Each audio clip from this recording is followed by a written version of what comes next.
The SNAP system has been completely corrupted, and if we're going to keep it around at all, it has to be totally revamped. And this very topic is what's going to be discussed with Steven Crowder in a recent Change My Mind segment, where he actually does change the mind of a young left-leaning woman. But before we begin, don't forget to like, share, comment, subscribe on this video so we can break through the algorithms. Here we go. Controversial topic, and I'm at my wit's end. I'm fed up with this. The more I look into SNAP, my position on this is end SNAP completely, outright, wholesale. If we want something like food stamps for bare necessities, create a separate program. It's so beyond repair and so corrupt. I think in 2025, done with SNAP. If you disagree, you're welcome to change my mind. Okay, let me give you some context. So I come from Adair County, Oklahoma.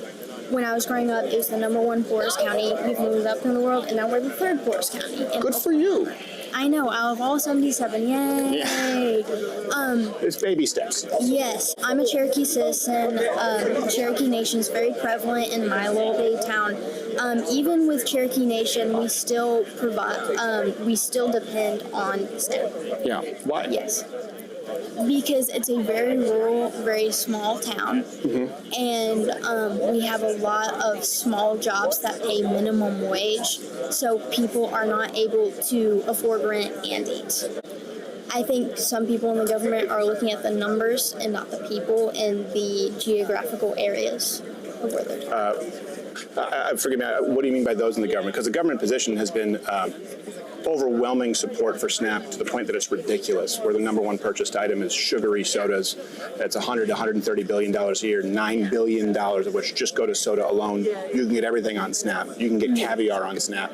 You can get Halloween candy on SNAP, which I think is immoral and I think is ridiculous, which is why if we want to go back to a food stamp program for bare essentials, well, that should help people who are in need. 60% of people on it are able-bodied.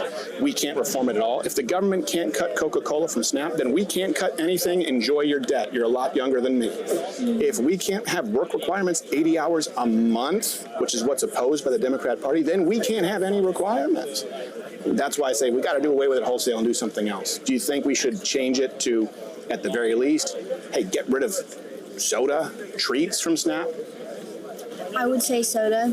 Okay. And more health-conscious things, but not to get away with it altogether. Well, to kind of compromise with SNAP. Well, so here's the thing. You can't compromise with SNAP because you can't cut soda, right? There was a huge outcry of people going, that's a violation. Hey, you can't determine what these people, everyone deserves treats. First off, not everyone deserves treats. Second, for me, it's pretty simple. You pay, you choose. I pay, the taxpayer, I choose. Milk, eggs, meat, produce, and fabric softener. Otherwise, get to work. Is that fair? No. No? That's not fair? There should be some choice in that. I don't think there should be any choice. Our soldiers get MREs and they have to pay for them. Why should someone who's able-bodied, choosing not to work, get anything better than our soldiers? Are you aware of, like, and so SNAP, because you mentioned this is true. If you go to Amazon, right? All right. SNAP EBT, okay, right here. So I pay taxes, right? And there are a lot of Americans who work and pay taxes, who are poor, low-income Americans, right? Yes. Not on SNAP. You get 50% off your Prime membership. You get unlimited groceries for $4.99 a month. Let me show you what's in the groceries. Lavazza coffee, $25. Rockstar, Ghost Energy. Hey, let's go down to snacks and treats. When you say choice, these are the choices right now that pre-filled pumpkin buckets of assorted Halloween candy. Does that seem like helping someone with a tough break? And how do we make the case to low-income Americans that they should fund that? Because they are. Well, a lot of them have children. Okay, so do the people paying taxes who are working for a living. Okay, that's fair. Right? I mean, because people say it's taken from the rich, given to the poor. And you look obviously very svelte, and I'm sure you know that obesity is a problem in the country. It doesn't affect you. Probably affects me more than you. I have some that I could lose. But the obesity rate for low-income women in this country, okay, who are not on SNAP, 40%. You know what it is for those on SNAP? 57%. So working class Americans with kids not on SNAP struggling are paying to make other people fatter. How can we have a country with that? That's what I say, cut it, give out a few food stamps for a period of time, a few months until you get back on your feet. Otherwise, get your ass to work. Can you understand why? And by the way, I wasn't raised wealthy. And I know those people. I work with these people. I've spent my whole life with these people who, out of pride, would not take SNAP or EBT. And when they find out what they're paying for, that's a really tough pill to swallow. Yes. So I just say do away with it. Food stamps for essentials for a very limited amount of time. Work requirements, right? Meaning I think it should be more than 80 hours a week. I think to get anything you should be working, 80 hours a month, sorry. It's 20 hours a week. Yeah, I think it should be a full work week, and you get very temporary relief. But I don't think it can be through the SNAP program. This is not, I didn't know this until yesterday. I didn't see how I can get caviar. Would we take caviar off fucking SNAP? Pardon my language. Isn't that ridiculous? This is sturgeon caviar. Okay. Pardon my language. What the fuck? Like, how are we at this point as a country when we're talking about being fiscally responsible and people who aren't working, who are able-bodied, are getting caviar or potentially through SNAP? Could we agree that maybe that's a broken system, that we have to do away with it, start from the ground up with essentials? And I say less choice. Okay, when you come from that standpoint, I have to agree with you. Okay. Kind of slightly, because you're cornering me in that aspect. Well, I ranted because you said it would help you. So now the floor is yours. You're being passionate. Yes. Being passionate. I'll give you that. Starting from the ground up is very hard. I just hope there isn't a trickle-down system to it. Never mind. I think we agree on more. I think, to be fair, I think he didn't know how bad it was. Is that fair?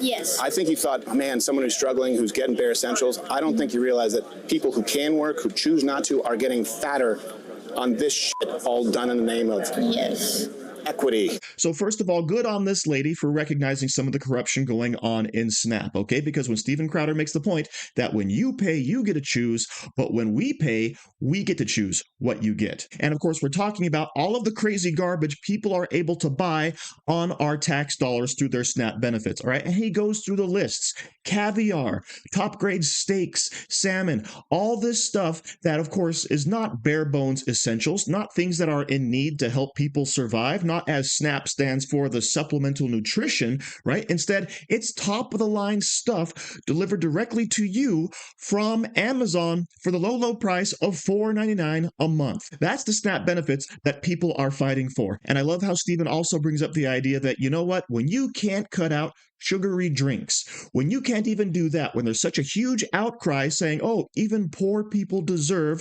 to have snacks, deserve to have candy, deserve to have sodas, right? When there's such a huge backlash just for that statement, then you know the whole system is broken and it needs to be burned to the ground and rebuilt if we're going to do it at all. And only in America can we actually say, you know what? The people who are getting government food assistance are actually more obese than the normal population, right? As was mentioned over here, 37% of low-income non-recipient men were overweight compared to 32% who were not on SNAP. And then, of course, you have 52% low-income women who are on SNAP who are obese compared to 40% who are not on SNAP, okay? These are some crazy numbers. So essentially, we are subsidizing people's lifestyles to make them more unhealthy, which, of course, makes them more dependent on the system. And, of course, in the long run, has a drain on our healthcare system as well, right? This is some crazy stuff going on. But yeah, you can't even bring that up to all the naysayers out there who want to keep SNAP around for everyone, because obviously if you're starving, cookies are the way to go, as opposed to the main produce lines that Stephen mentioned: meat, dairy, bread, etc. All right, the bare bones minimum to keep you alive, because guess what? We're footing the bill. Okay, and let's go ahead and flash back for a second, because you actually do have the young lady saying, you know what, I think we got to keep these benefits around simply because all of these poor people also have children, right? So there's no need to reform it. But when Stephen brings up the simple fact that, hey, the American taxpayer who fund these people also have children, you can kind of see the cogs start to turn. Oh yeah, that's right. That is a fair point. And of course, at the end where she comes out and basically agrees with every single point that Steven Crowder is making, he says, you know what? Do you think it's because you didn't know how bad it was? Did you think, like most of Americans, that SNAP was actually just giving people the bare essentials, the nutrition they need to actually live on, as opposed to giving people upwards of $2,000 a month just on food? Because that is completely insane. And that, of course, brings up the last point I want want to highlight. Growing up for me, when people were on food stamps, there was a stigma attached to it. You were kind of ashamed to be on food stamps, to say it out loud at least. But now you have people shouting it from the rooftops and making TikTok videos and posting them online about how much garbage they're able to buy each month. There is no more stigma attached to it. There is no more pride in self-worth. There is no more pride in getting work done and only receiving a benefit for a little while, and then guess what? Getting off of it, right? That no longer exists. Now it's people on these programs in perpetuity, and if you try to take them away, you're the mean one. So obviously the whole system has to be revamped because there's no way this can survive in its current form. It's not fair to the American people. It's not fair to the hardworking American person who's paying taxes. And it's definitely not fair to all of the hardworking lower income people who are not taking these benefits. So thank you very much for watching. Don't forget to like, share, comment, subscribe, and say hi to your mom for me. Do you like t-shirts? Of course you do. And now you can support the channel by buying an Angry Teacher t-shirt designed by me, Angry Teacher. So if you like America, if you like freedom, if you like liberty, then go ahead and click the link in the description where all designs, of course, are 100% mother approved. So enjoy yourself and find something you like today.